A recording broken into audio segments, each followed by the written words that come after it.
Welcome to my channel. Subscribe, listen and enjoy my stories every day. The midday sun blazed overhead, casting an unyielding glare on the newly installed bay windows of our Victorian-style home. This summer was meant to mark a new beginning, a renovation project to breathe fresh life into the old structure we called home. But as it turned out, it wasn't just the house that was being dismantled and reassembled. I steered my car into the driveway earlier than usual, the meeting with the architect having wrapped up ahead of time. The array of work vans and sedans cluttered the front, signaling a full team was on duty. My steps quickened, eager to surprise my wife, Laura, with a midday visit. The sounds of laughter and conversation drifted from the kitchen as I approached, a cacophony of drills and hammers echoing from the upper floors. Pushing open the door, the scene before me unfolded like a surreal play. Laura stood by the marble island, her laughter mingling with that of Mark, our tiler, whose hands seemed more accustomed to the curves of her waist than the tiles of our kitchen floor. I paused, the keys in my hand clattering to the tile as I tried to make sense of the tableau. "Honey, you're early," Laura exclaimed, her voice tinged with surprise and something sharper, panic. I couldn't speak. My gaze shifted, and there, not far from her, stood our painter, Pete, his shirt unbuttoning under the guise of the stifling heat. The pieces clicked together, an image I couldn't deny. My heart raced, a mixture of betrayal and fury bubbling within me. "Tom, let me explain," Laura reached out, her voice soft, pleading. Mark stepped back, his eyes wide, a tile still clutched in his hand as if he wished he could disappear back into the grout lines. Pete, meanwhile, avoided my gaze, his face flushed with embarrassment or guilt, perhaps both. "I think I've seen enough to understand," I said coldly, my voice steady despite the chaos storming inside me. "It's not what it looks like, Tom." Laura's voice cracked as she moved towards me. I stepped back, my hands raised to stop her advance. "Save it, Laura. Just save it." The room fell silent, the air thick with unspoken words and stifled sobs. I turned on my heel, ignoring Laura's pleas, and strode toward the living room. My mind raced, plotting, planning. I couldn't just let this betrayal pass. They had invited this chaos into my house, and I would ensure they regretted it. As the door slammed behind me, I pulled out my phone, my fingers tapping out a message with surgical precision. Every relationship, every secret I knew about them was now a weapon. My network was extensive, and my reach was long. By the time I was done, Mark's fledgling tiling business would be facing scrutiny it couldn't withstand, and Pete's contracts would dry up like paint in the sun. I was a man of influence and means, and while my heart might have been broken, my resolve was only hardened. This summer was indeed a time for renovation, but as I drove away, leaving the shambles of my personal life behind, I was resolved that it would not just be the house that was rebuilt. As I merged onto the highway, the city skyline loomed in the distance, a maze of structures and lives intertwined. My phone buzzed, messages and calls pouring in, the first threads of my vengeance weaving a web that would ensnare them all.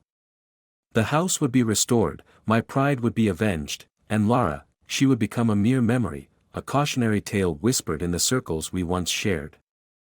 And as the sun dipped low, casting long shadows over the city, I knew this was only the beginning. As the city fades in my rearview mirror, I dial the number of an old friend, someone who stood by me through thick and thin. Derek answers on the second ring, his voice a welcome anchor in the turbulent sea of my thoughts. "Tom, what's up? You sound off," he says, his tone laced with concern. "I need a favor, something big. Can you meet me at the Old Oak in an hour?" I ask, my voice a mix of urgency and determination. "Sure, man. Everything okay?" I hesitate, the weight of betrayal still fresh. "I'll explain everything there." "Thanks, Derek." An hour later, we're seated in the dimly lit corner of the Old Oak, an old haunt known for its discretion and quiet clientele. Derek's eyes are sharp, analytical. He's always been the strategist, a former lawyer turned consultant with connections that run deep and wide. I'm all ears, Tom. What's going on? Derek prompts, his brow furrowed in concern. I take a deep breath, the words tumbling out. Laura cheated on me. Caught her today with a couple of the workers from the house renovation. Derek's expression hardens. That's rough, buddy. What's your play? I want to hit back, hard. Make sure everyone involved regrets crossing me, I state flatly, my resolve steeling. That's a risky path, Tom. Revenge can get messy, he warns, but his eyes betray a readiness to jump into the fray. I've already started. But I need more. I want to make sure they lose everything, just like I did today, I reply, anger simmering beneath the surface. Derek nods slowly, pulling out his phone. Okay, I'll help. But we do this smart. No traces back to you. Within minutes, Derek is orchestrating moves like a chess master. He contacts a few individuals from his network, people skilled in finding and exploiting vulnerabilities. One is a social media expert, adept at ruining reputations online. Another is a financial whiz, capable of uncovering and leveraging any unsavory financial dealings. Tom, meet Mia and Eric, Derek introduces as they slide into the booth, both exuding a calm, calculating air. Mia, with her sharp eyes and sharper mind, shakes my hand firmly. Heard a lot about you, Tom. Ready to make some noise? Eric, quiet and observant, nods in agreement, his laptop already springing to life. Let's see what we can dig up. The plan unfolds rapidly. Mia starts crafting a series of anonymous tips to local news outlets, hinting at shady business practices linked to Mark's tiling company. Eric delves into financial records, searching for irregularities in Pete's business transactions. As we plot, another figure approaches our table. It's Claire, a private investigator known for her tenacity and discretion. Derek had called her earlier, knowing we might need someone with her particular set of skills. Got a job for me? Claire asks, her voice all business. We need information on someone, personal habits, weaknesses, anything that can give us an edge, Derek explains, sliding a file across the table. Claire flips through it quickly, her expression unreadable. I'll start tonight. Should have something by tomorrow. The group breaks up a couple of hours later, each with a task and a purpose. As I drive home, the darkness doesn't seem so oppressive. There's a plan in motion, a storm brewing, and while the path is fraught with danger, the thought of justice, however twisted it might seem, offers a beacon of solace. Tonight, the game has truly begun. And I am no longer just a betrayed husband, I am a stormbringer, reshaping the landscape of my life and those who dared disrupt it. As I pass the quiet outline of my soon-to-be ex-wife's house, a grim smile touches my lips. This is only the beginning. The morning light filters weakly through the blinds of my temporary downtown apartment, a stark contrast to the usually bright beginnings back at the house. My phone vibrates insistently on the nightstand, a message from Claire breaking the stillness of dawn. Found something interesting on Pete. Meet me at Cafe Verona, 8 a.m. Her message is succinct, promising.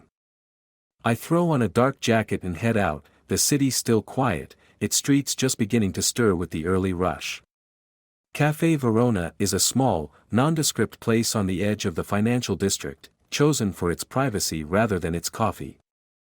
Claire is already there, two steaming cups in front of her, her eyes scanning the room with practiced caution. What did you find?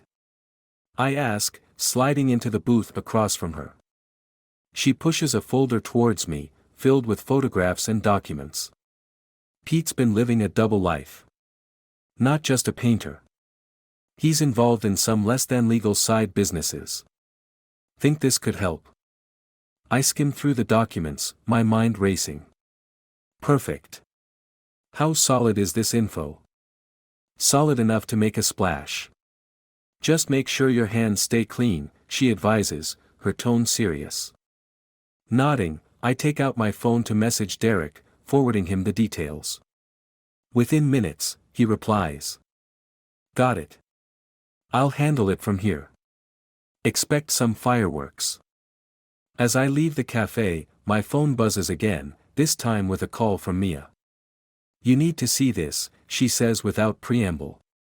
Mark's company just got audited. It's all over social media. Good. And the backlash? Let's just say his reputation is taking a nosedive. I'll keep the pressure on, she confirms, a hint of satisfaction in her voice.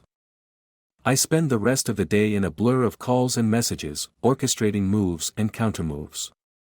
By evening, the initial results of our campaign are visible.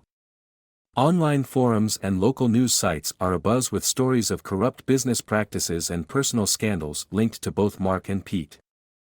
As I finally pause for a breath, looking over the city from my high-rise vantage point, my phone rings. It's Lara, her voice shaky. Tom, please stop this. Whatever you're doing, it's destroying lives. We need to talk. I feel a twinge of something, regret, maybe, or just the echo of our past. But it's fleeting. Meet me at the Old Oak, tomorrow at noon. We'll talk, I say, the words almost mechanical. Thank you, Tom. I just want to explain.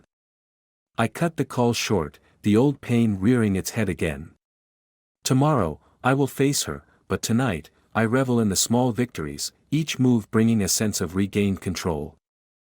But even as I plan my next steps, a part of me wonders about the cost of this vendetta, the ripples of consequence yet unseen. The city below doesn't care about my struggles or victories, it moves on, indifferent. And as the sun sets, casting long shadows over the streets, I prepare for the morrow, unsure of what new revelations it might bring. The Old Oak is quiet, the usual lunch crowd thin today, perhaps a gift from fate providing us a private arena for our final confrontation. Lara sits at our old favorite table, nervously twisting her wedding ring around her finger, a habit she had when we first met, filled with nerves and anticipation. As I approach, she looks up, her eyes searching mine for any sign of the man she once loved. I sit, my emotions carefully masked, ready to end this chapter of my life. Tom, thank you for coming, she starts, her voice trembling slightly. Let's cut to the chase, Lara. What did you want to explain? My tone is cold, detached. She takes a deep breath, her hands clasped tightly. First, I'm so sorry. What you saw, it wasn't what it looked like. I scoff. Really? Because it looked pretty clear to me. No, Tom, listen. I was trying to tell you for weeks. Mark, he was blackmailing me. I pause, my facade cracking slightly. Blackmailing? What are you talking about? She rushes on, the words spilling out. He found out about an old debt I had, from before we were married. I thought I had handled it, but he threatened to go public, to ruin us unless I gave him what he wanted. The room spins slightly as her words sink in. And the painter? Pete? Lara shakes her head, tears spilling over. He was Mark's friend. He was supposed to make sure I went through with it, ensure I didn't back out or tell you. Silence stretches between us. Then, anger, betrayal, and a deep, mournful sorrow wash over me in waves. Why didn't you just tell me, Lara? I was scared, of losing you, of ruining everything over a mistake from my past. I lean back, processing her words, the complexity of her deception, and my own revenge. I had dismantled lives, driven by the raw pain of betrayal, but had I been just another pawn in Mark's game? The sound of the door opening breaks our silence. Claire walks in, a manila envelope in hand, her expression grim. Tom, you need to see this. She lays out photos and documents on the table. Pictures of Mark and Pete together, financial statements linking them in several dubious investments, and a paper trail of the blackmail payments Lara mentioned. The debt was real, but so was his scheme. He's been doing this for a long time, to a lot of people, Claire explains. Laura reaches for my hand, but I pull away, unable to bridge the gap just yet. You should have trusted me, I say quietly. I know. I'm so sorry, Tom, she whispers, her voice breaking. The truth lays bare between us, a tangled web of deceit and manipulation. Yet, in this moment, my vengeance feels hollow. I had sought to punish, to destroy, but had I been any better? I can't. I can't do this anymore, Laura, I say finally, standing up. We're done. Her sobs fill the space as I walk away, the finality of my words severing the last ties that bound us. The intrigue and deception had been unraveled, but at too great a cost. As I step out into the sunlight, the weight of my actions and her betrayal still heavy on my shoulders, I know this is the end. There is no going back, not after this. The city sprawls before me, indifferent and vast, a reminder that life goes on, with or without us in it. And as I walk away from the old oak for the last time, I realize that sometimes, even the deepest love cannot survive the poison of deceit.